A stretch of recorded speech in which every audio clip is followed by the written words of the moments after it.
ঘূর্ণিঝড় রেমালের প্রভাবে প্লাবিত হয়েছে নিম্নাঞ্চল, লোকালয়ে ঢুকে পড়েছে পানি। এ বিষয়ে আরও জানাতে বড়ইতলা এলাকায় আছেন সহকর্মী মনির হোসেন বাদল এবং খুলনার দাকপ এলাকায় আছেন সহকর্মী আব্দুল্লাহ আল মামুন রুবেল। সরাসরি প্রথমে যাচ্ছি মনিরের কাছে। ঘূর্ণিঝড় রেমালের হাওয়া বইতে শুরু করেছে উপকূলীয় জেলা বরগুনাতে।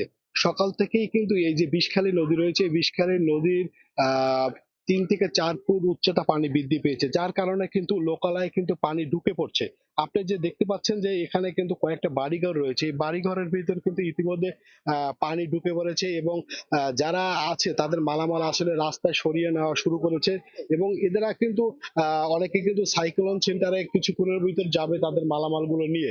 তবে শুধু এখান থেকে প্রায় শতাধিক বাড়ি রয়েছে, এই শতাধিক বাড়ির কিন্তু একই অবস্থা। কারো 1 ফুট থেকে 1.5 ফুট উচ্চতা পানিতে ঘরবাড়ি তলিয়ে গেছে। এছাড়া কিন্তু এই সকাল থেকে কিন্তু 2-3টে গাছ পড়ে কিন্তু অনেক বাড়ির উপরে পড়েছে।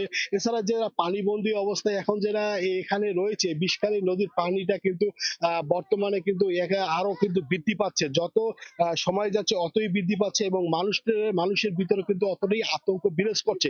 তবে এখানে স্থানীয় প্রশাসন কিন্তু এদেরকে বারবার বলা সত্ত্বেও এরা কিন্তু কেউ সাইক্লোন সেন্টারে এখন পর্যন্ত আশ্রয় নিচ্ছে না। এই বিষয়ে আমি যে সাধারণ জনগণ যাদের পানি উঠেছে ঘরে তাদের সাথে একাধিকবার কথা বলেছি, তারা যে বিষয়টা জানিয়েছে যে তারা আর কিছুক্ষণ পর হয়তো তারা সাইক্লোন সেন্টারে আশ্রয় নিতে যাবে, কিন্তু এখন তারা সাইক্লোন সেন্টারে আশ্রয় নিচ্ছে। তাদের ঘরে গৃহপালিত পশু বা গবাদি পশু রয়েছে, তা নিয়ে তারা একবারে বিকালে সাইক্লোন সেন্টারে আশ্রয় নিতে চাচ্ছে। তবে পটুয়া আপনার বরগুনা যে রয়েছে, বরগুনা যে 805 কিলোমিটার বেড়িবাঁধ রয়েছে, এর ভিতর কিন্তু 5 কিলোমিটার বেড়িবাঁধ ঝুঁকিপূর্ণ রয়েছে। এই ছিল আমার কাছে বরগুনা থেকে ঘূর্ণিঝড় রেমালের সর্বশেষ খবর। এখন আমরা চলে যাচ্ছি খুলনায়, সেখানে আছে সহকর্মী রুবেল। ঘূর্ণিঝড় রেমালের প্রভাব কিন্তু পড়তে শুরু করেছে খুলনার বিভিন্ন উপকূলীয় এলাকায়। খুলনার দাকপে কিন্তু বেশ কিছু জায়গায় ভাঙন রয়েছে নদীর পাড়ে।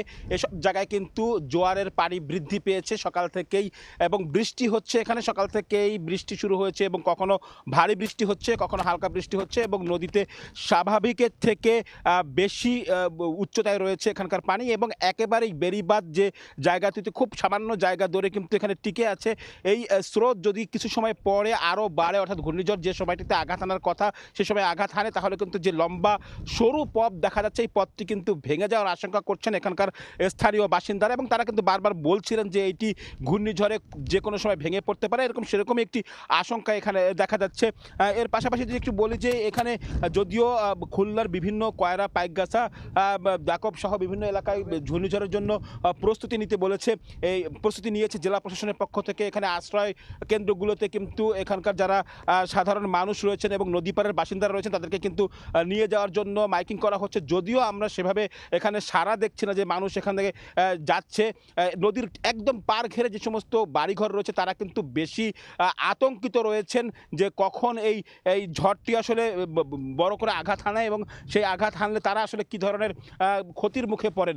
সব মিলিয়ে এছাড়া কিন্তু আমরা এখানে স্বেচ্ছাসেবী সংগঠনের যারা রয়েছেন তাদেরকেও দেখছি যে এখানে আসলে তারা যারা সাধারণ মানুষ তাদেরকে সতর্ক করছেন। তো আমার কাছে এই ছিল খুলনার দাকপ থেকে ঘূর্ণিঝড় রেমালের প্রভাবের সবশেষ খবর।